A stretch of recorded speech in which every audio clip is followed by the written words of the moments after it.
into this house of memory and hope to gather. We do not always do all that our hearts command, but life is ever generous with new opportunities for love and service.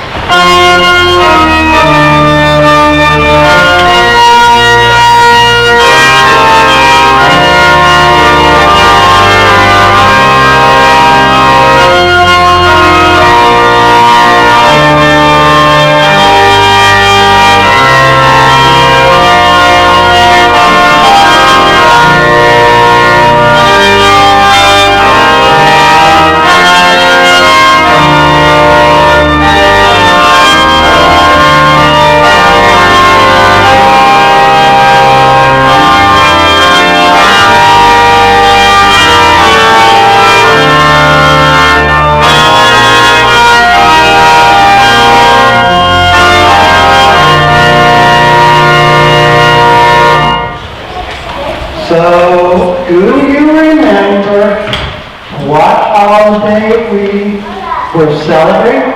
Hanukkah, right.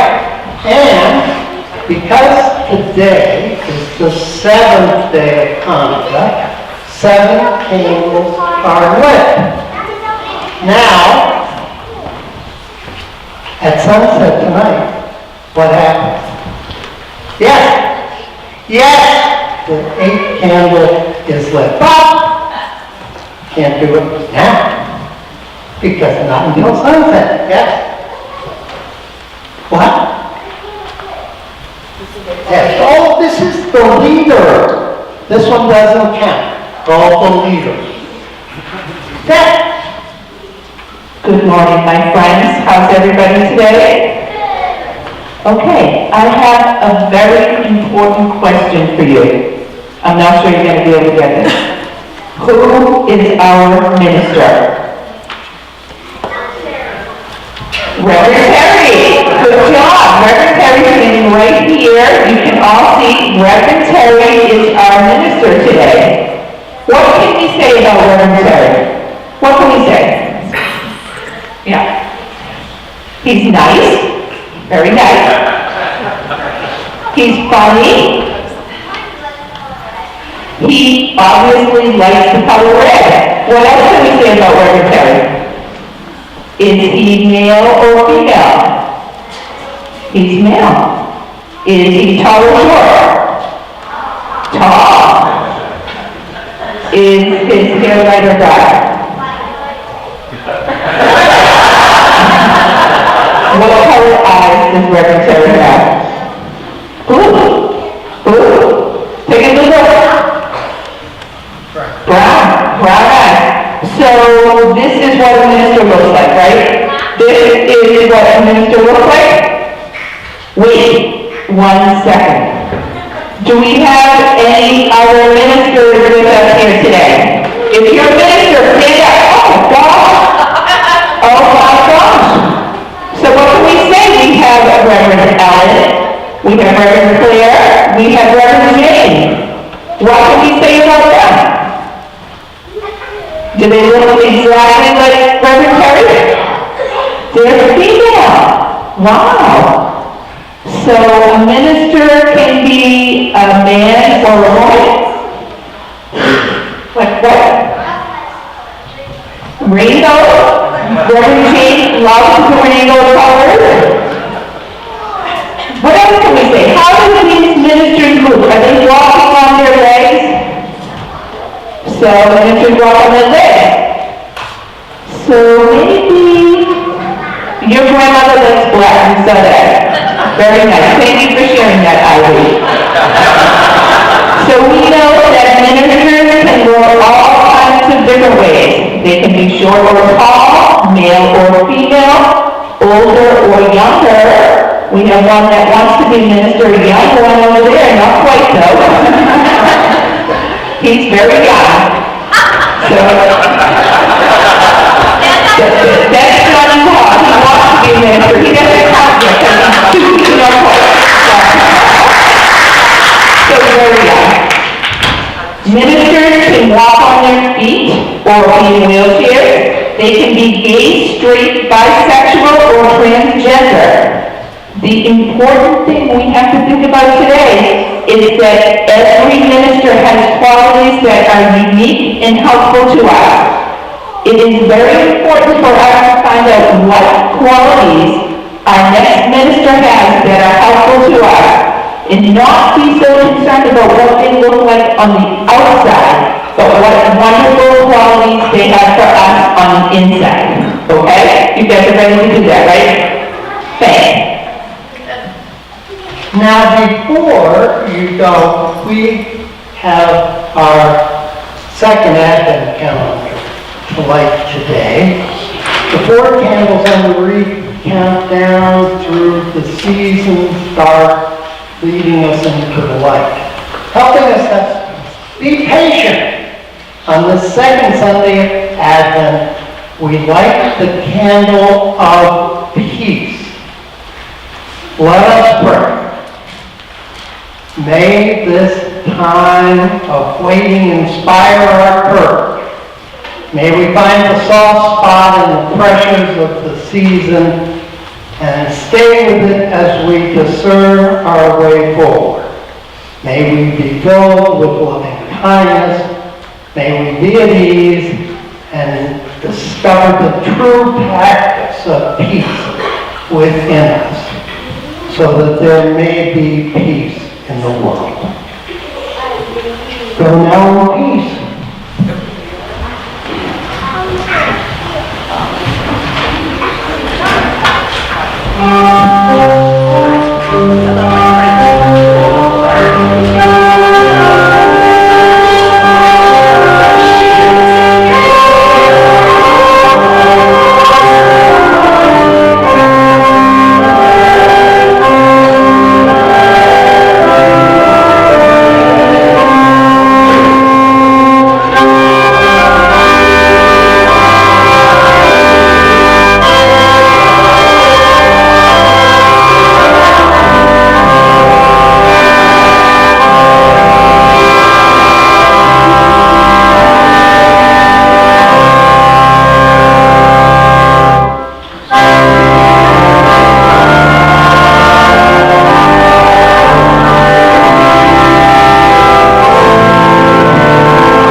Thank you for inviting me to come here today. The Unitarian Universalist Association and many of its member congregations have a commitment to move beyond categorical thinking and to move beyond stereotypes in all aspects of congregational life. I share this commitment and I'm delighted to be with you as you move forward in your search process.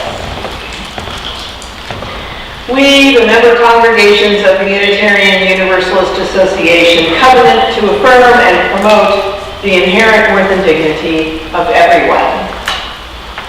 That is, if we're comfortable with their appearance. Our first principle, the core of our values, theoretically.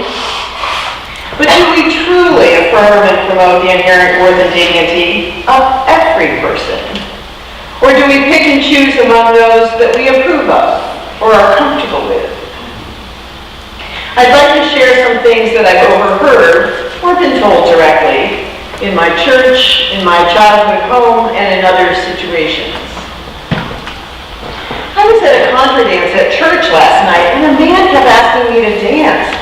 He had 2 left feet, crooked teeth, and an unusual accent. All the women were avoiding him. You have such a pretty face. It's a shame to hide it behind all that fat. I'm telling you what, if you lose 50 pounds, I'll take you to Boston and buy you a new wardrobe. She's only 24. What kind of life experience could she possibly have? She is way too young to be a minister. Oh, what a cute little fella. He's going to grow up to be big and strong just like his daddy. We need more members. But of course we can't have just anybody. The first time she came to the house, I noticed she was wearing rubber thongs, and I thought, how unprofessional. Dyke, Leslie, come on, baby, I can show you a good time, then you'll know what a real man is. Look at them. Pierced everything, spiked leather collar, and he's wearing nail polish. Why do all the weird ones come to our church? Remember now, Jews only want your money. And don't play with those colored girls, honey. They're dirty. Japs, I don't care how smart they are. They bombed Pearl Harbor, and for that I'll never forgive them. I understand she's done great work with people in need, but her clothes, her hair, her weight, won't she turn people off and offend them just by walking in the room? Is everyone truly welcome at the table? Or are there little voices inside of us that stop us from embracing everyone and accepting them into our midst? What prejudices hold us back from affirming and promoting the inherent worth and dignity of every person? Our society is full of prejudice, and it's ingrained in us from the earliest age. We make assumptions about people, often solely on their appearance, and we are often wrong. I'd like to share a story with you, one of those life-changing events for me. I was a senior in high school, 1971, and we had to do a special project for a psychology class, and I had a bright idea. I gathered up my supplies and drove 45 minutes to visit a friend at the University of Vermont, the nearest college, big school. I went to the library, an English textbook of my friend's in hand. For 5 or 10 minute blocks of time, I went around the library and sat at different tables where students were studying. I opened my book and read, and then after a little while I moved on. I was watching for my table mates' reactions to my presence. The first time I went to the library, I went as me, which at that time, like many of my generation, meant I had long straight hair, blonde in those days. I wore jeans and a t-shirt, sandals, simple yet clean and presentable. Just me. I smiled at my table mates as I sat and kept to myself as I studied. Nobody paid me any attention. A few folks nodded back as I sat and smiled. Most simply ignored me, table after table throughout 4 stories of the library. The next time I went to the library, I took on a new persona. Still me, of course, but I changed my appearance.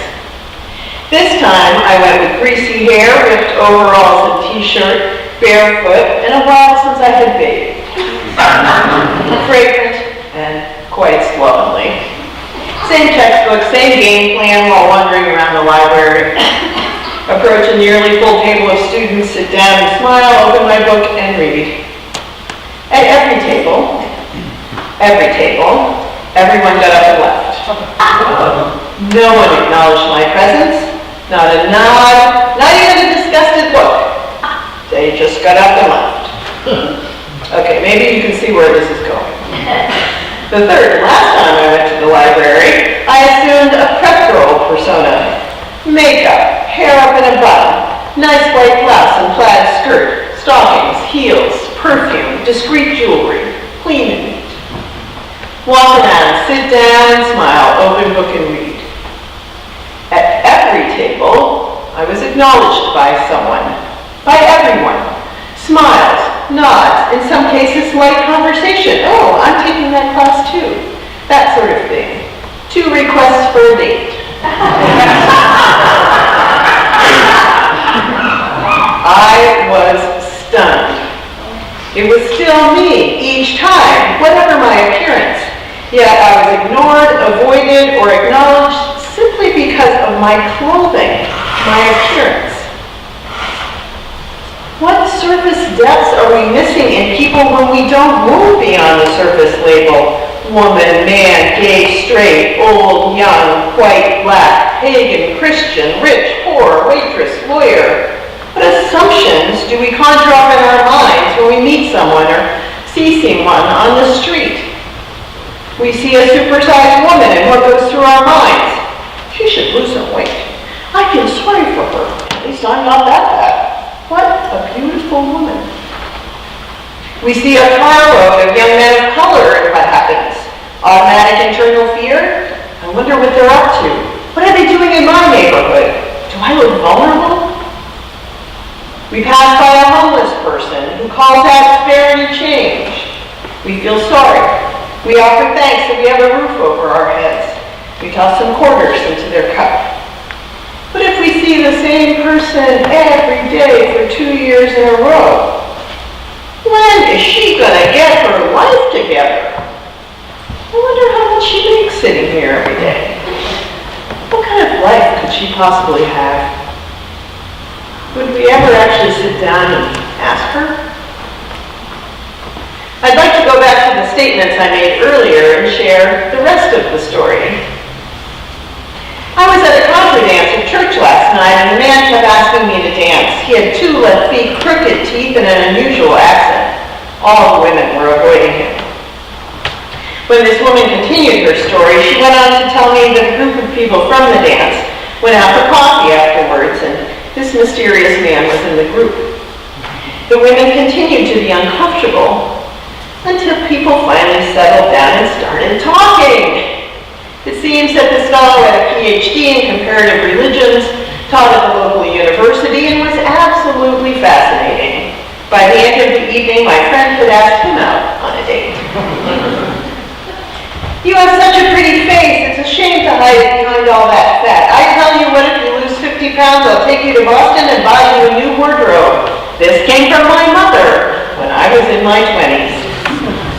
But to me, as a woman who had spent most of her adolescent and adult life up to that point dieting to no avail, it was a devastating comment. She's only 24. What kind of life experience could she possibly have? She is way too young to be a minister.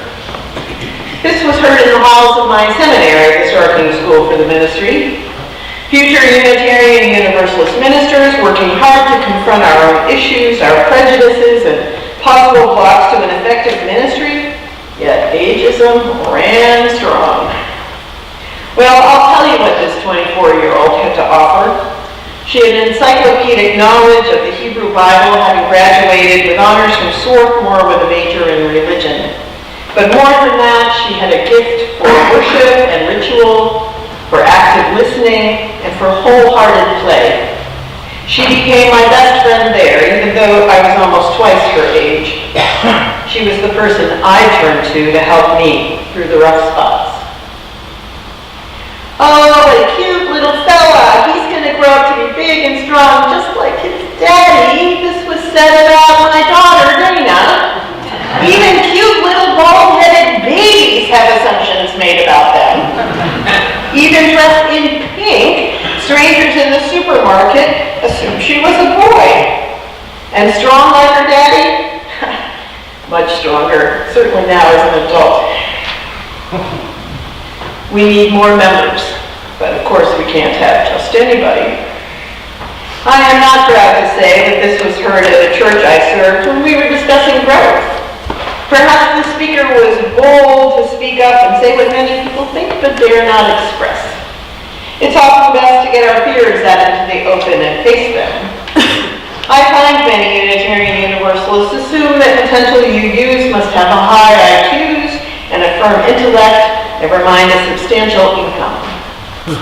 But I think we would do well to look to our Universalist forebears who understood that the saving grace of their message was for everyone. The first time she came to the house, I noticed she was wearing rubber thongs, and I thought, how unprofessional. Yeah, that's said about me. Me, in my days as a hospice nurse in California. It was California. I thought you could do something like that. Fortunately, my skill at nursing overcame my appearance, and the woman went on with her evaluation of hospice to say how great it had been as her husband died of throat cancer. Dyke, Letty, come on, baby, I can show you a good time, then you'll know what a real man is. The man was menacing, and he was holding a 2x4. He was outside the local gay bar, which also held a first-class restaurant where my friend and I had just gone for dinner. Two women walking out of a known gay bar.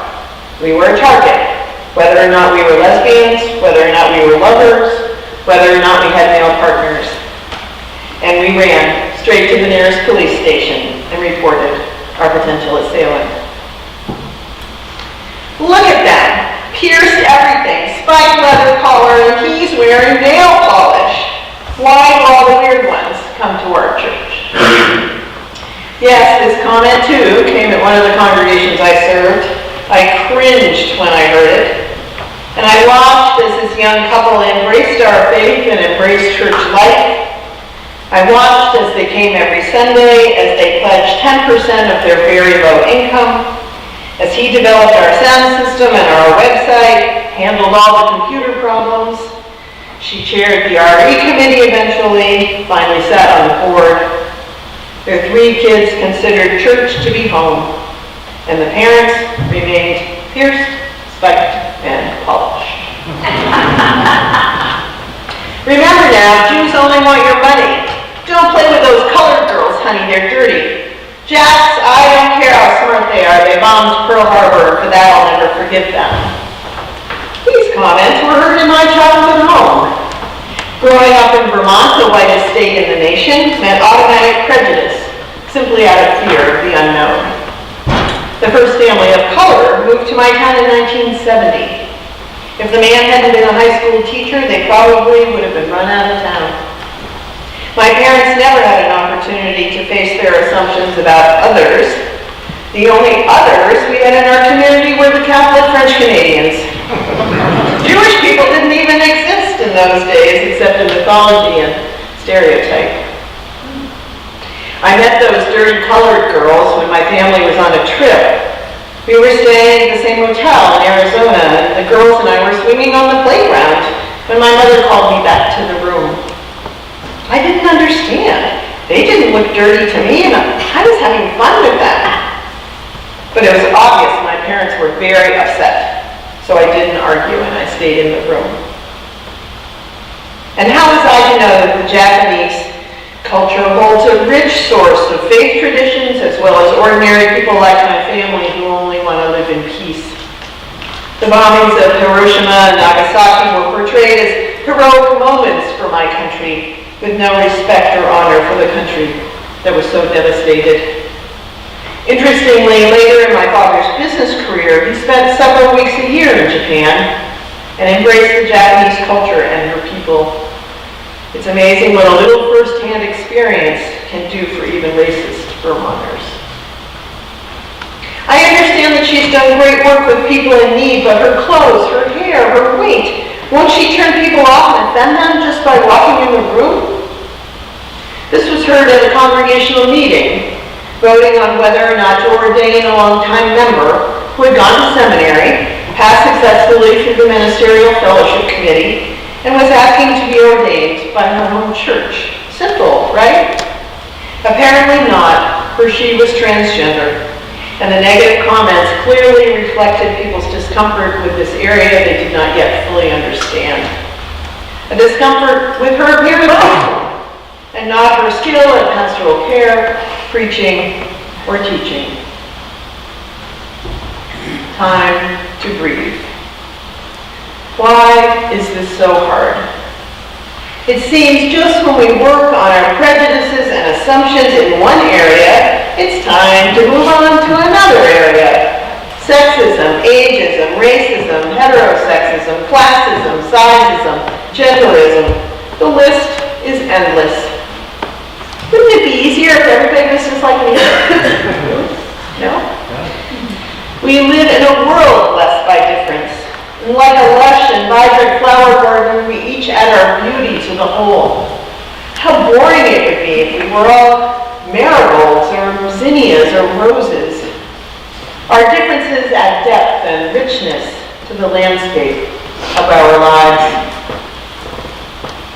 We have so much to learn from each other through our gifts, the telling of our life stories, the simple perspective of a childhood in a different culture, in a different time and place.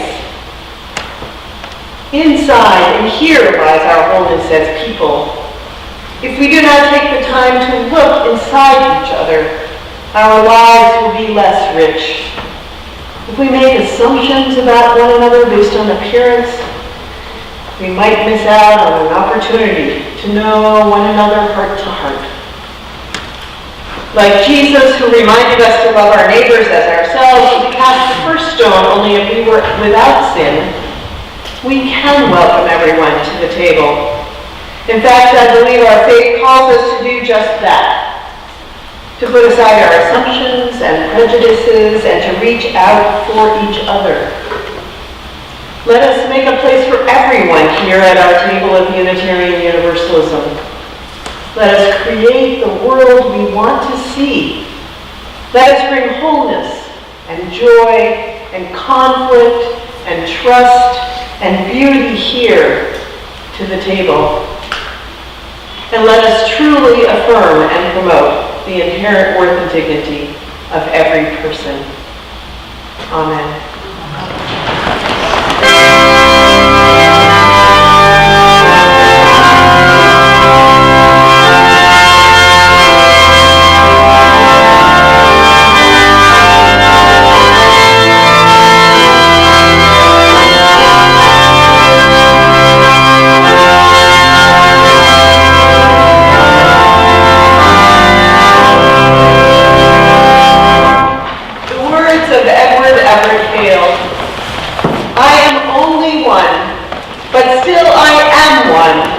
I cannot do everything, but still I can do something.